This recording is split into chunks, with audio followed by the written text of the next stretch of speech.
সাংস্কৃতিক জগতখনলৈ পুনৰ আহিল এটা অতিকৈ ডাঙৰ দুখবৰ। হয় বন্ধু-বান্ধৱীসকল, জনপ্ৰিয় অভিনেতাজন আৰু আমাৰ মাজত নাই।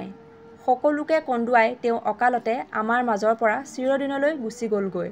হঠাৎ আহিল খবৰটো শুনি সকলোৱে শোকত ভাঙি পৰিছে।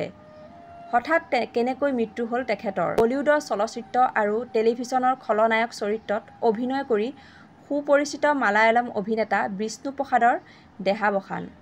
জানিব পৰা মতে যকৃত ৰোগত আক্ৰান্ত হৈ শেষ নিশ্বাস ত্যাগ কৰে অভিনেতাজনে। কোচিৰ এখন ব্যক্তিগত চিকিৎসালয়ত শেষ নিশ্বাস ত্যাগ কৰে অভিনেতাগৰাকীয়ে। জানিব পৰা মতে দীৰ্ঘদিনে চিকিৎসাধীন হৈ আছিল অভিনেতাজন। সঁচাকৈ খবৰটো শুনি খুবেই দুখ লাগিল, তেওঁ অকালতে আমাৰ মাজৰ পৰা গুচি গ'ল। বিষ্ণু প্ৰসাদৰ বিয়োগৰ খবৰে মনোৰঞ্জন ক্ষেত্ৰত শোকৰ ছাঁ পৰিছে। ভগৱানৰ ওচৰত প্ৰাৰ্থনা কৰিছোঁ তেখেত য'তেই আছে ভালে কুশলে থাকক, তেখেতৰ আত্মাই যাতে শান্তি পায় তাকে ভগৱানৰ ওচৰত প্ৰাৰ্থনা কৰিলোঁ।